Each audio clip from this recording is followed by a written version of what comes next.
Good afternoon and welcome. Welcome to the 2020 Impact Festival. Thank you for making the time to be with us today, wherever you are. I am Ligia Teixeira, the founding CEO of the Centre for Homelessness Impact and your host for today. We are now in the final week of the 5-week-long festival. Throughout, the Centre, alongside our many partners and collaborators, have been creating a space to meet, explore ideas, learn new skills, and build a shared sense of what we want to achieve in homelessness over these coming months and years. This year's festival theme, as you may remember, is Accelerating Impact, a particularly pressing theme when huge strides have been made in response to the coronavirus pandemic, but there is still a lot of work to be done. We are merely reaching the end of the beginning. Governments across the UK took decisive action, of course, to address both the viral and non-viral impacts of the pandemic, and the work is ongoing.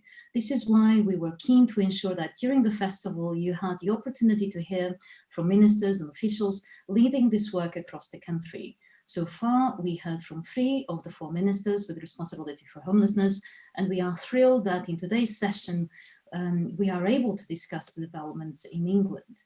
Even pre-pandemic though, it's important to remember that in the Chancellor's March budget, there was already a clear commitment to using rigorous evaluation and evidence when making future spending decisions. And he announced almost 650 million in funding to tackle sleeping and homelessness.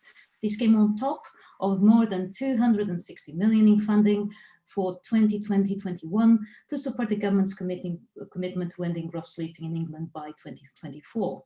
A raft of emergency measures were also introduced to strengthen the welfare safety net in light of COVID-19, and councils were of course instructed to bring everyone in who could not self-isolate.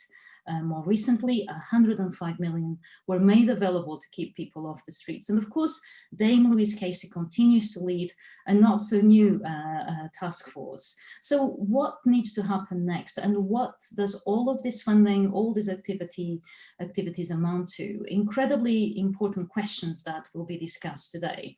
So welcome again to all of you joining us online and to our speakers. For any questions that come up as the session goes on, you can post them into the Q&A box at the bottom center of your screen, and I will put them to them towards the end of the session. The hashtag for the festival is CHIFest 2020, so please get involved with the conversation on Twitter as well.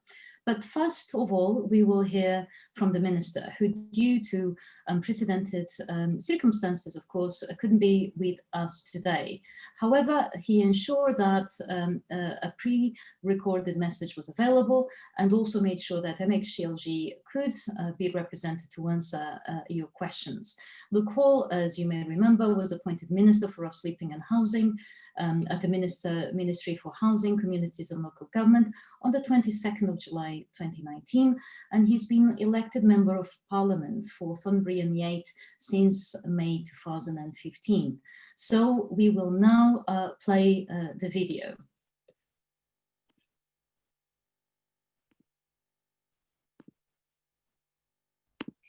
Hi, my name is Luke Hall, the Minister for Rough Sleeping and Housing, and it is a privilege to be here to talk to you today at this crucial point in our work to end rough sleeping once and for all.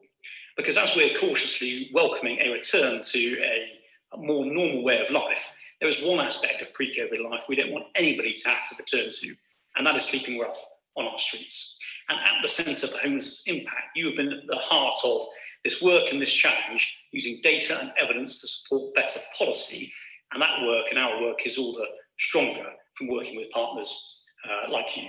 Indeed, it's been charities, councils, religious groups, and countless others who have made our national effort to house as many known rough sleepers during this pandemic possible. The Everyone In initiative has provided accommodation to around 15,000 vulnerable people, including rough sleepers, in every corner of our country.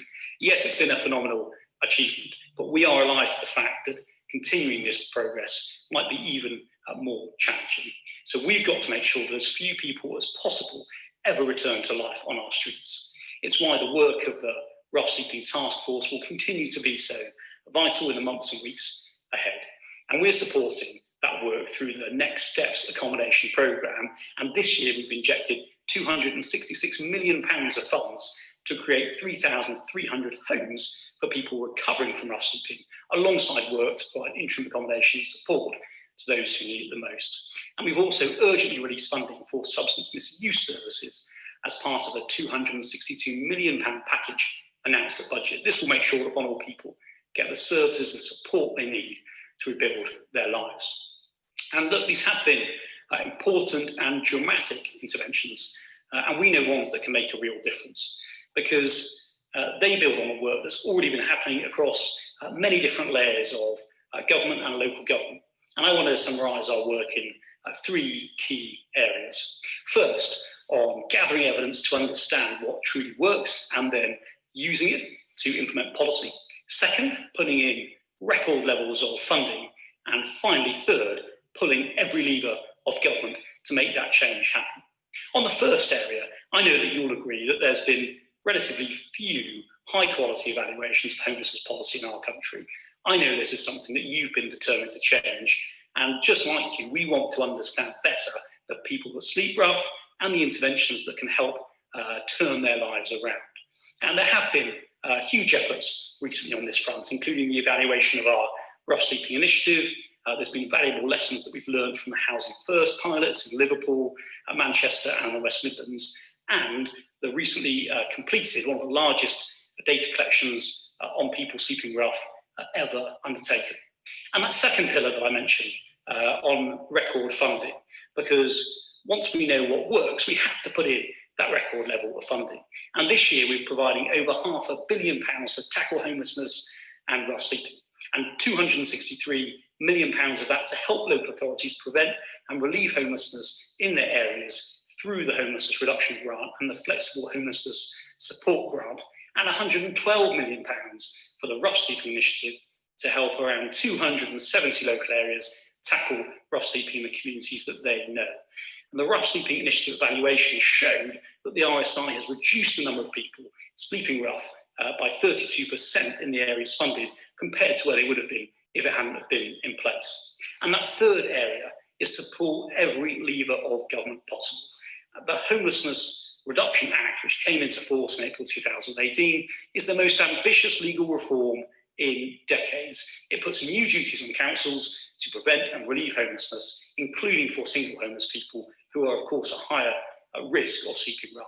It means that everybody, not just those deemed a priority, can get the support they need to prevent them from becoming homeless. It means they can get that support earlier, with new duties on public bodies, from the NHS to prisons, to intervene at an earlier stage. Moreover, councils now provide support up to 56 days before someone might lose their accommodation. And we are collecting new case-level data from local authorities. It's called HCLIC. It gives powerful new insights into the causes of homelessness and the support that people need. And through HCLIC, we've already seen the Homelessness Reduction Act is having some really positive results since it came into force.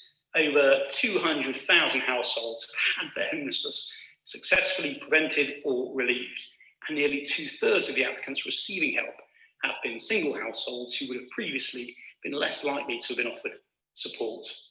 Another lever has been to take steps to improve the experience in the private rented sector, including introducing banning orders and a database of rogue landlords and agents to tackle the very worst landlords, and a raft of measures to drive up standards and quality of homes in the sector.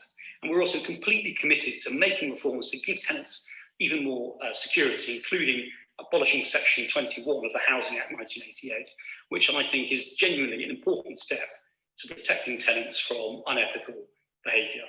But this is just a start, and there is more work to do in this extremely important policy area.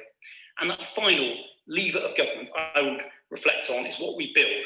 Increasing affordable housing is absolutely essential to help us meet the challenges that we're facing. And if you look back since 2010, we've delivered 464,000 affordable homes, including 142,000 for social rents. We've invested £9 billion through the Affordable Homes Programme, and we are providing the largest investment in affordable housing in a decade, over £11.5 billion for 180,000 new affordable homes to make sure that we have the right level of accommodation supports in place.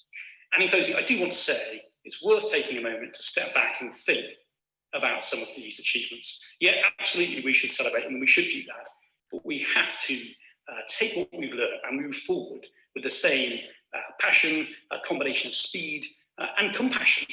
And we will do that with our eyes wide open. Because coronavirus has reminded us of the fragility of human life. It's reminded us of the importance of looking out for each other, our families and friends, and everyone in our communities around us. That's why this is such a crucial and important policy agenda for this government, and where you have a crucial part to play in delivering that agenda.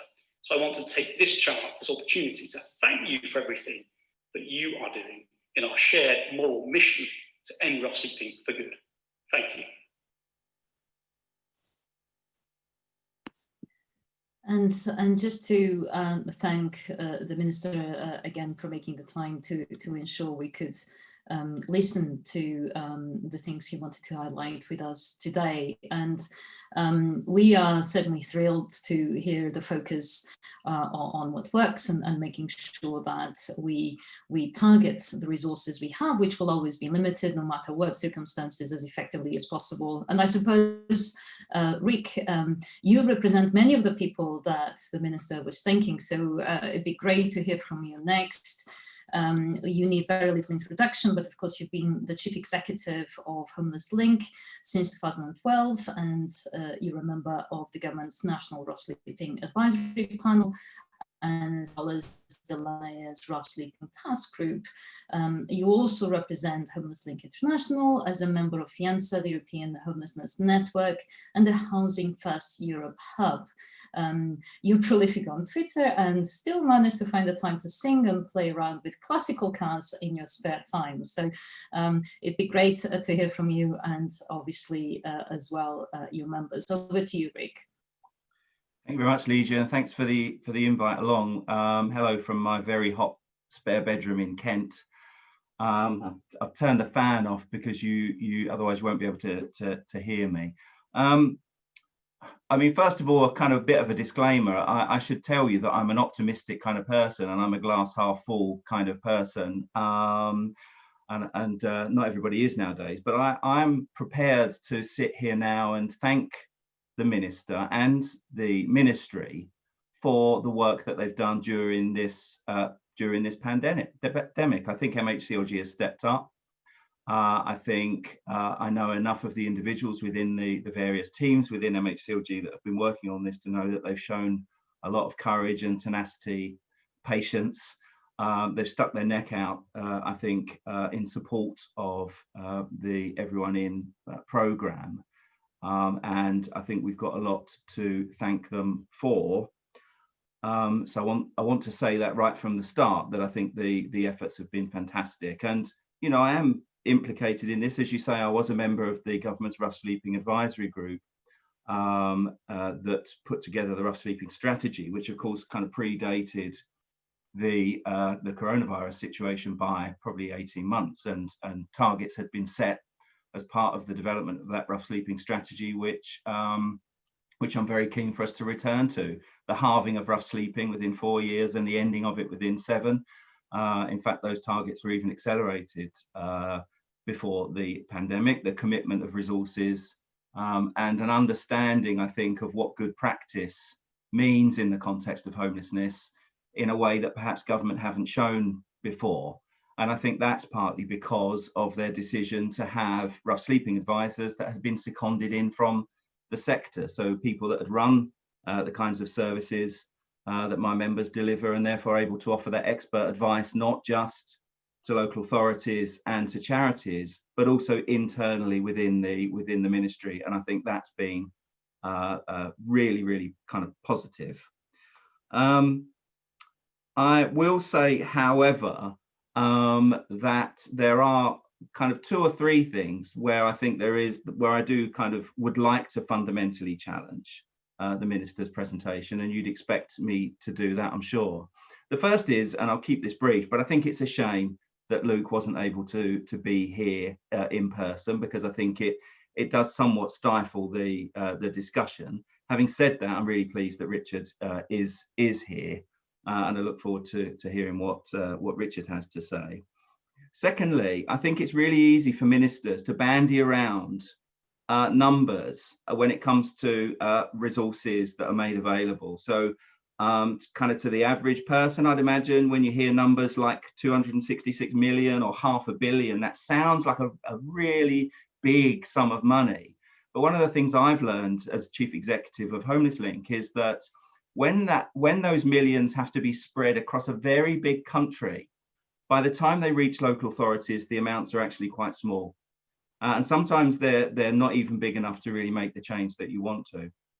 We, along with St Mungo's, recently commissioned some research that showed that for many years prior to this year, in fact, funding for homelessness has gone down by very significant amounts, up to £1 billion a year lost resource to the sector. So actually, if you think about the loss of billions, then even £500 million of new money needs to be put in perspective.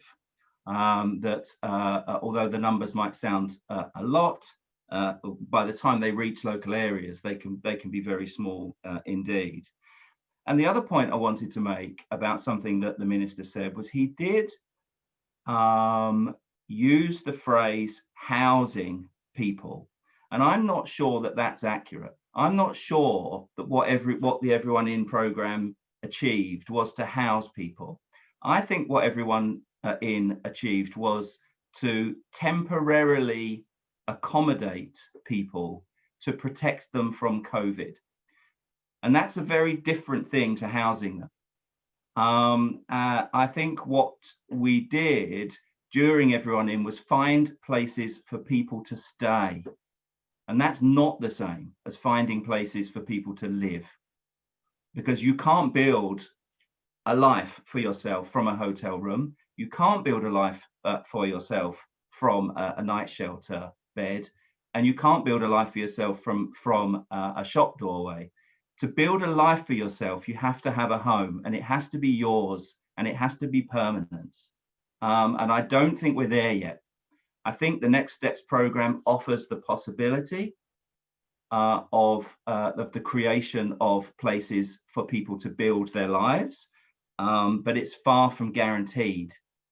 And so I just say that as a word of caution. And caution is the theme, I think, for a lot of my members. We have made monumental, as the minister said, monumental steps in the Everyone In programme. Everyone In has helped to achieve some of the targets in the rough sleeping strategy. But the temporary nature of many of the decisions that have been made during the pandemic means that the current position is extremely fragile. And many of my members are now becoming very concerned about, for example, the removal of the ban on evictions on the 23rd of August. There are people in the sector using the phrase an eviction epidemic, potentially starting on the 23rd of August when the eviction ban is lifted. The very real concerns about the future of winter night shelters. It would appear that public health guidance suggests that winter night shelters will not be able to run this year. And it seems ridiculous on a hot day like today to be thinking about the winter, but we are literally only a few weeks away from a potential cold snap, and very real concerns about people finding their way back onto the streets, and really crucial parts of that safety net, night shelters, no second night out hubs, street outreach and so on, really important parts of the safety net not being there this winter in the way that they have been in previous years. And I think therefore we do, and the government does need to provide organisations, frontline homelessness organisations, with a bit more certainty about what's going to happen this year, and a bit more guidance about what government would like them to be doing to prevent deaths on the streets during the cold weather snap. We have also started to worry about what we might describe as the newly homeless, or those people that appear, and the evidence is sort of fairly anecdotal at this stage, appear to have been made homeless by coronavirus. And I don't think any of us should beat ourselves up perhaps for not realizing that that was going to happen, because it's taken quite a lot of us by surprise. But the fact is, relationship breakdowns are on the increase as a result of COVID and the lockdown. Young people are struggling to live with families. People that used to work in the gig economy are finding themselves without work and unable to pay their rent. So there is definitely a new cohort of people that have been made homeless as a result of this pandemic. And I don't think our plans and our strategies, and I share this, I share responsibility for this. I don't think our plans and our strategies are developed enough for that potential cohort of newly homeless people. So we have to think about them also. And, I know I'm running out of time, but I will say this, that although I applaud all of the actions that have been taken and all of the money that's been made available during the pandemic, I do believe that the kind of fundamental causes or drivers of homelessness have not been resolved in the way that maybe the minister implied. And I'm talking there about affordable housing, I'm talking there about welfare reform, and I have to make reference to no recourse to public funds, where I think we continue to fudge the issue of NRPF without maybe running scared of the more fundamental policy and maybe even legal changes that would need to be made in order to resolve the NRPF, no recourse to public funds issue once and for all. So lots of progress, lots of fantastic work. I'm so proud of my member organisations for the work they've done in the last few months. But let's not pretend that it's going to be plain sailing from here on in.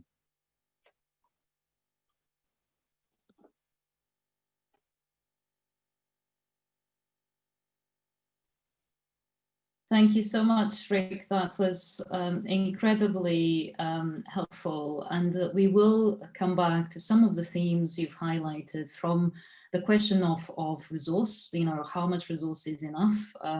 And part of the problem we have currently across the system is that it's really hard to understand the cost implications when we don't always know where the money is going and how it's being used. But we'll also come back to this idea that response was prompt and swift, but reality is some of those measures are coming to an end. What does that mean? What needs to happen next? And certainly, I don't think anyone has all the answers, but sharing openly what the thinking is at this point will definitely help immensely, I think, as we pull together to start identifying what the priorities might need to be. And of course, the big question around flow, the flow is still increasing, and what needs to be done to stop it, in particular when a big proportion of that flow might have no recourse to public funds. So all questions we'll come back to a bit later, but this is a great moment to bring in Mandy Pattison, who is a support worker and also an expert by experience. She also helps young people during the summer. So she's been volunteering and an ambassador for Crisis, I believe, because you were very keen to give something back. So I suppose we're just very keen to hear from you around what types of support is really vital at any time. And obviously it will be incredibly important for all the services to go over and beyond at a time like this to ensure we help as many people as possible. So over to Mandy. Thank you very much, Ligia, and thank you very much for asking us to be part of it as well. And I just want to say thank you to the Minister as well. But I think the most refreshing thing I found that he touched on was the work of the charities, of the organisations that's actually been doing this for many, many years, to give them a bit recognition was quite refreshing as well, yeah. But I just took down some notes about what he had disclosed there. And it was just sort of like on the lines, as with me, as a person with lived experience, I can say that the pandemic and life on the streets has similar confines to it. Fear, the danger, and the loss of lives daily, overall uncertainty. The government to give them credit, did act accordingly when the pandemic broke out, acting in an ethical way, providing basic human rights, water, food and support with security of some form of a home to the vulnerable homeless community. This now is given a platform to act on once and for all, to tackle more pain and suffering by people shunned by society. An idea that springs to mind when I'm doing like bits of things involving with homeless is Arch Health in Brighton. They blew us away at Pathways Conference last year. It's what I think we and the government especially should be striving for.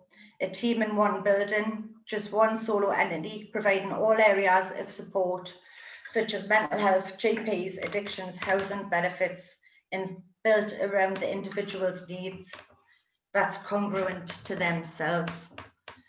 With experts by experience on hand, to have lived experience is essential in gaining trust and support with the power of connection. And each local authority should be aiming to have a hub like this. It also ties in with the legislation that he touched on of the Homeless Reduction Act to build a strategy in every housing authority. However, like you have just mentioned yourselves, this could hit a stumbling block as money given to tackle homelessness by government filters down the further north it goes. One of the payouts that was recently given, Gateshead Council received 1,000 of it to tackle homelessness, and I'm sure that is a week's wage to someone here. You cannot put in, the government cannot possibly put people back out on the streets when the pandemic settles a bit more. It goes against every moral code, duty of care, hierarchy of needs known to man. Everybody should have been in all along, not shunned, stigmatized or categorized in such an inhuman way. We are individuals with our own demons. While life took a wrong turn, this truly can happen to anyone, and even more so in today's unsure climate with impending uncertainty affecting society. The time is upon us for change. I was supported a change for the better. I'm sure that we can help with us too by working as one. And thank you so much for your time. Thank you. Thank you so much, and a really good reminder of how ultimately all of this work needs to be about improving people's lives and also not just in terms of housing, but their life chances more generally, and how if we do that, we achieve a better society for all. And finally, we will open the discussion to Richard. Richard, thank you so much for being here today to take questions on behalf of the Minister. But before we do have a discussion, if there's anything else you'd like to talk in particular around what comes next and all the thinking that you are already doing, because if there's anyone that's aware about the challenges, is of course you. Thank you, Ligia. Thank you again for the invitation. Just first of all, just introduce myself. So I'm Richard Chapman. I'm the Deputy Director for Homelessness in the Ministry. So I'm responsible for the our broader policy on wider homelessness, working alongside our separate team focused on the task force involved in Everybody In and the Next Steps work. Thank you also to Rick and Mandy for your sessions there, as well as the Minister's points. And I will pick up on a couple of those now, but I think probably we should focus it mostly on the discussion. It's also nice for me to be here because I only started in my role about 3 months ago in the middle of the lockdown, and I haven't actually met anyone in my own team, let alone most of the stakeholders I would ordinarily have met by now. So it's nice to be able to reach out to people, albeit virtually. As I say, I think Luke sort of set out the broad position in his video, so I won't repeat too many points on those on that front. I think, so, first of all, for me personally, coming into this new role at the time when I did, I was struck by just the extraordinary effort that was achieved across local government, across the voluntary and community sector, faith groups, business groups, across the piece, as well as with different parts of central government to bring in the most vulnerable people and keep them safe. And, you know, we shouldn't forget that these are really very vulnerable people. And so I think it's really an extraordinary effort to respond to an extraordinary situation that we found ourselves in. But I think, as you've said, you know, what does that mean for where we head next? Well, further to what the Minister said, a couple of sort of, I guess, kind of questions and issues I wanted to raise in terms of how we take things forward. And I think we picked up on some of these points, as did Mandy. I think I agree with you, Rick. Sort of the Everyone in Work was about providing people with somewhere safe to stay because of the risks of COVID. This isn't a long-term accommodation option for people. And so our focus now really needs to be on supporting vulnerable people into settled accommodation to prevent as many as possible from flowing back onto the streets. And obviously we've set out some of the work we're doing there around our Next Steps accommodation programme, but there's clearly quite a challenge for us to take that forward in collaboration with all those involved. But crucially, I think thinking a bit more broadly about how we make the most of sort of what is a pretty awful situation, but an opportunity that we've nonetheless been able to deliver, and how we really build on that to sustain progress. And you know, we know that there are many reasons that can cause people to become homeless and flow onto the streets, some of which Andy, you touched upon. So there will be a regular flow onto the streets, and we have to make sure we address that as far as possible. So I think there's a key challenge for us about how we build on the opportunity that's been presented by the Everyone in Work to really support people in settled accommodation and address flow going forward. I think the second key thing for me is around given the risks are lower now, we're not quite in the same lockdown period as we were previously, nonetheless risks are still present. How can we transition out of some of the emergency measures that we put in place while still protecting the most vulnerable that will need support going forward? I think Rick touched on the end of the evictions ban, for example. You know, as that ban comes to an end, and it was a sort of pretty significant measure for us to bring that in and extend it, but how can we sort of add in additional protections to protect people while still ensuring that we can move towards a more sustainable position, and that we can make sure that landlords and tenants can progress in the ways that will be required. And I think it's going to be particularly important for us to also make sure we are equipped to respond in case the situation changes. And you mentioned winter pressures, for example, Rick, the challenges of potential increases in unemployment, and obviously we've seen further statistics on that today. I think we need to track this really closely and really think about how we might want to respond if the situation changes again. And so how can we make sure we've got the best plans in place for that? And then just finally, building on what the Minister said, I think in all of this, it's really, really important that we embed a strategy that is guided by evidence of what works. And it's interesting, when I started in this role, and I'm obviously still only a couple of months in, but I was struck by it's extremely difficult to determine exactly what works, because vulnerable people in this situation often need an individual tailored measure of support, because people have different experiences, and so it can be difficult for us sometimes to understand what works. Nonetheless, we really need to make sure we give it our best effort, and there's lots of work underway through evaluations and other measures that I think are going to be really, really important for us, particularly as we look ahead in government to a spending review, which will set our budgets for the next 3 years. We'll need to make a case for the support we think is needed to end rough sleeping for good, and to deliver the sort of changes we need to sustain that. But that needs to be guided by the evidence and by, you know, the perspective of those with lived experience and others. And so sort of how do we make sure we're getting the best evidence so we can make our best pitch going forward, particularly in the context of the spending review. I think it's going to be a key challenge for us, certainly within government, and working with lots of those involved here. I'll probably leave it there, because there's lots more we could touch upon, but those are just some of the broad challenges I think that we do need to address going forward. That's really helpful, Richard. Thank you. And quite a few people are wondering about what will be happening in terms of the types of accommodation that people are being offered, you know, as we try to move from the emergency response to the longer term outcomes, and combine that with enough flexibility to ensure that any new people are helped promptly, how we might best do that. Rick, maybe we should start with you and any ideas from your members and what they're saying they would like to see then. And then Mandy, maybe some reflections on the quality of services, that we need to ensure are there at the present time.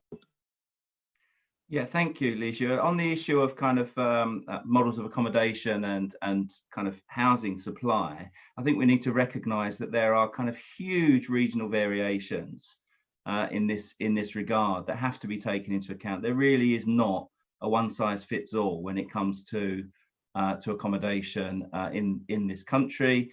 You know, Westminster and Wigan are very different, very, very different indeed. And certainly my members tell me there are areas of the country where actually the supply of accommodation isn't the issue.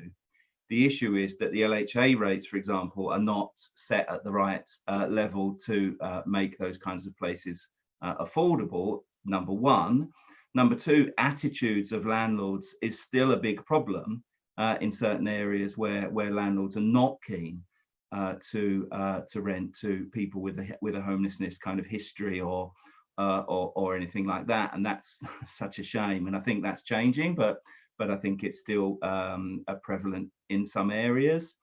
And then the other issue is that for many of the people that my members support, they do need the follow-up support to enable them to maintain their tenancy. So that even if you can find a flat, and even if you can afford to pay the rent on that flat, if there's nobody to come and visit you and check up on you and make sure that you're okay, particularly if you have a kind of rough sleeping history where maybe your social contacts, your friends are back out on the street, maybe kind of encouraging you to come back out and stuff, then it can be really, really difficult. So you've got to have the package. It's not just about supply, it is about those other things as well. So I think it's complicated. I think it needs to be, the solutions need to be quite local. But what central government can do is to make sure that the kind of revenue funding regime is appropriate, and also to make sure that we don't let housing developers off the hook when it comes to the building of affordable, because I know lots of people out there are worried that that is an issue where we're going backwards rather than forwards.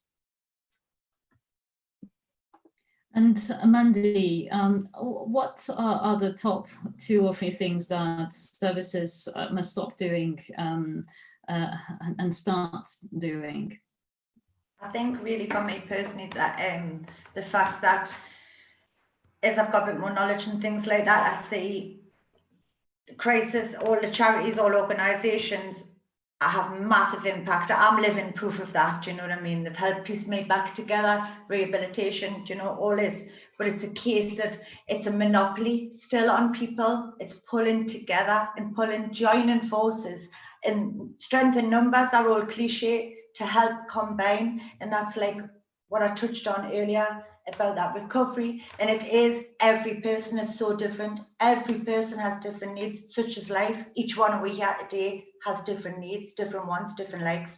Why should we be pigeonholed into a group that fits just one, you know? And it is, there's fantastic services out there, but I think to move forward, we'll have to move more with a pull together, so that we're all on the same page, and that the individual is treated with the respect that they deserve as well. Yeah. Thank you. Thank you. And there's a question here from Sandra Sylvester, and she's asking something that I suppose is quite pertinent. She's pointing out how obviously the focus of the minister's address was rough sleeping. So obviously that's the most visible side of homelessness, but what plans does MHCLG have to house those in other types of accommodation, so more hidden types of accommodation, and to obviously ensure that a house of multiple occupation is not a home? Richard, maybe you'd like to say something about that. Sure, thank you, Ligia.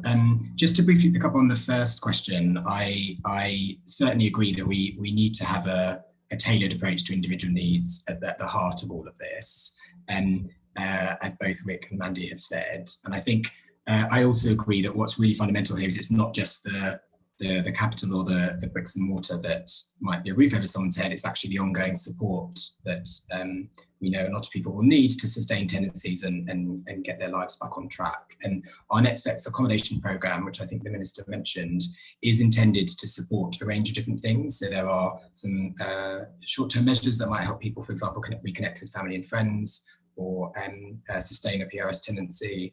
There might be other measures within that that are about supporting accommodation over the slightly longer term, with sort of the ongoing wraparound support that will be needed to support people through that period. So I think it's really important that we do have that tailored approach and that mix of capital as well as ongoing revenue that we are seeking to bring forward through that programme. But clearly it's at early stages and we need to keep working with everyone to deliver that in the right way. I think more broadly, clearly rough sleeping is of a great concern, and it is those people living on the streets are extremely vulnerable. But as you say, this is the sort of sharp end of a broader challenge around how do we protect those most vulnerable? How do we try and reduce what's happening in terms of numbers who are becoming homeless more broadly? And we've obviously taken a number of measures, particularly recently, to support with that through sort of injections in the welfare system. So raising the LHA rates, for example, to the 30th percentile, which is actually a really significant change, and one that I'm really pleased we were able to bring forward. That's an extra £1 billion in the pockets of those that it will be supporting, alongside some other measures that we are bringing forward. I think the Minister mentioned to try and improve the situation for those in the private rented sector, and I think you mentioned where there are particular cases of accommodation that's not appropriate. We need to make sure we are addressing those areas too. So I think there is sort of work ongoing. I think for us, the key question going forward will be making sure we really understand what is happening at the moment, given the impact of COVID, the likely pressures that may arise down the line when things like job losses potentially materialise and other things, and really understanding what's happening so we can design solutions that support the most vulnerable. I think I'll take a couple more that are though very differently framed, kind of amount to issue. So Phil Warren, for instance, he asks about the fact that local authorities have to continually apply for short-term funding and put together very complex bids in a short amount of time, which doesn't really help with the evidence gathering and to really help ensure that people are thinking through what they want to achieve from particular funding programs. While another person is asking about particular concern around the Next Steps programme and the decision to limit the tenancies to the length of 3 years, which essentially we suspect might have something to do with, again, the way that funding cycles in government happen. So what reflections would you have to share with the audience around how funding mechanisms can help facilitate or otherwise what we're trying to achieve, i.e. helping people if they're faced with homelessness? And can we use, obviously, the spending review process, which obviously is upon us, to help change some of those mechanisms for the better? Maybe, Rick, let's start with you. Yeah, I mean, I at the start of my presentation, I heaped praise on the MHCLG.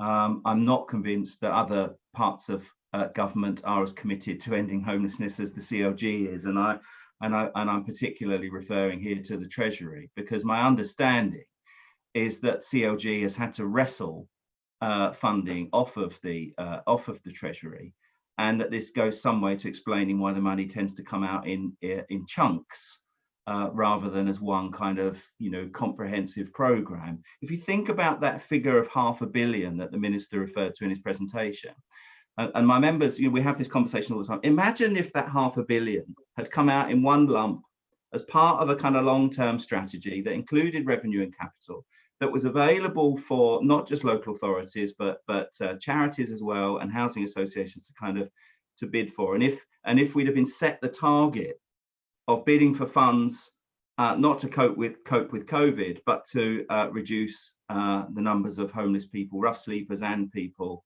either in vulnerable housing situations or people who are hidden homeless. It's a real bugbear of mine that for as long as I can remember, money has come out of government in chunks and not in a kind of joined up way, and not in a kind of long-term way. The chunks are announced and people have to kind of rush to make their bids, and because of this, it doesn't have the kind of cumulative impact that I think definitely, Leisure, you would want these things to have. It's kind of initiative after initiative after initiative, and that's not the same as having a kind of joined up strategy. So it is a bugbear of mine. It's not to say that the money isn't welcome. It's not to say it hasn't made a difference, but it is to say, I think, that a more kind of joined up, planned, long-term approach would, in my opinion, have a stronger impact than the kind of thematic piecemeal programs that we've experienced over the last couple of years.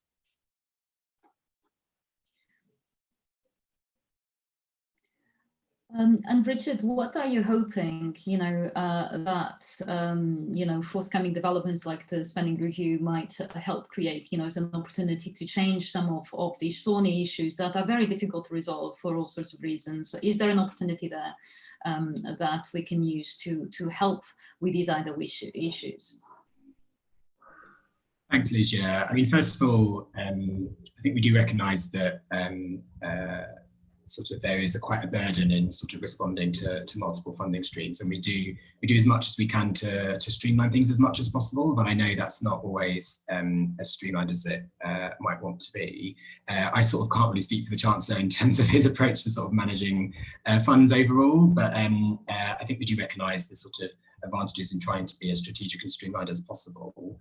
I think the spending review does give us an opportunity to aim for that, because the difference here compared to the approach last year is that we're looking at funding across 3 years rather than a single year. So there is the opportunity for us to think a bit more strategically about what we think is required over that period to deliver on our objectives and end rough sleeping. So I think this does give us an opportunity.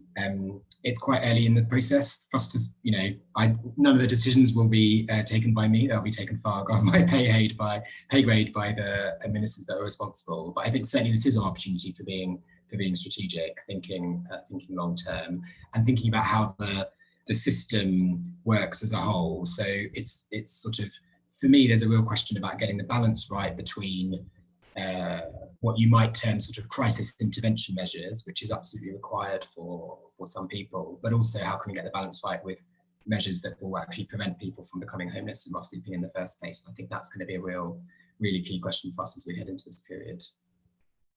And we're running out of time, but I want to end with what I think is a really great question from an anonymous attendee. And though it's a question for Richard, I'd like to pose it to all of you, because I really think this is something that we should all do, no matter which part of the system you work in. So the person is asking whether Richard, but also Rick, Mandy, you and your colleagues engage in reflective practice about the learnings you've obtained through the pandemic, in terms of how we tackle homelessness. What are your key learning points so far, and what are you hoping to do differently or achieve going forward? So let's start with Mandy, then move on to Rick, and finish with Richard, please. I think for me, that the fact the way the government did act in the pandemic, money was found, resources was found. Like we say, it's not I can't say it, the right kind of property for people, a hotel, stuff like that. But the fact it was, and it has given that starting block of having people held for now, and it's a case that the government needs to hold these people for longer until they can get well, get better, and start living in society. And it can be achieved. It can be. Yeah. Thank you. Thank you, and for all the work you're doing personally, Mandy, to help people, you know, move away from homelessness for good, like you did. Rick, can we hear from you next? You know, reflexive practice, and how can we ensure that we're continually learning? You know, not just turning our attention to the people, but to what we can do differently. Yeah, lots of reflection for us at Homeless Link, and lots of ways in which we're going to have to change the way I think we work in the future to support our members. I think the efforts have been, as I say, monumental across the piece. I think people have been, you know, very brave, very resilient, very hardworking. I will say this, I think it's time we pay tribute to those people who were maybe sleeping rough at the time of this pandemic, who have engaged with this program. It can't have been easy to be approached on the street, to be kind of told, listen, come with me, we're going to put you in a hotel. We're going to put you in a hotel. We're going to give you a telly and a toaster. We're kind of going to try and encourage you to stay in your room for a few weeks to protect you from this pandemic. And at some point, you're going to have to move out of this hotel, and we're going to try and find somewhere else for you to live that may or may not be the place that you want to go to. And actually, for people to have engaged with that in a kind of positive and constructive way, I think is one of the real triumphs of this. And I don't think that's been said enough. I really don't think that's been said enough.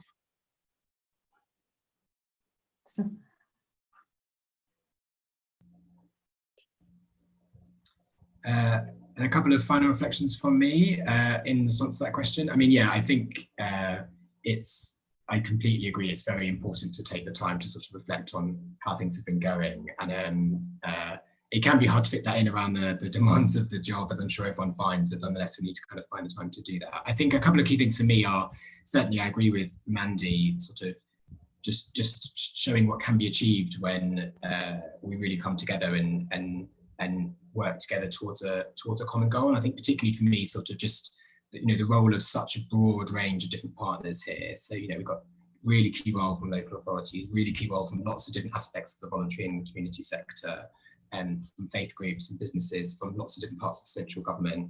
There will be others, I'm sure. And it just shows what can be done when we find the right way of working together. So I think that's going to be really, really critical for me. And then the second thing I think is just the importance of really taking a tailored approach here, as we've discussed previously. But as a field, I mentioned a few different opportunities. You know, there's not a one-size-fits-all approach here. We're trying to help some really vulnerable people with very complex lives and navigating a system that is not designed to be easy to be navigated. And how can we work best to do that? Well, we need to make sure we really understand the needs of the individuals involved and how we can design interventions to support that. So I think that's a really key reflection for me too.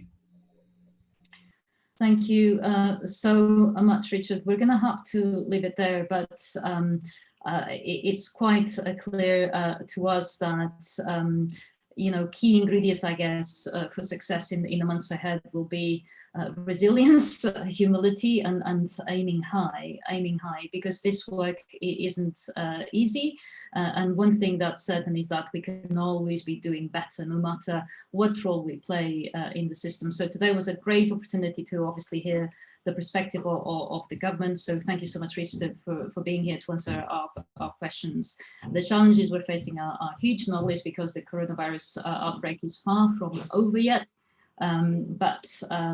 You know, essentially that reflective approach, being transparent and open about all the things that are being tried out, and listening to the evidence as much as we can, and obviously evidence and data is never perfect, will really help us when it comes to really trying to ensure that the pandemic helps us achieve step change in the work that we're doing. And of course, the ambition was there before the pandemic. And if the times we're living through help us accelerate impact, that will be fantastic, and surely we owe that to the people that we exist to serve.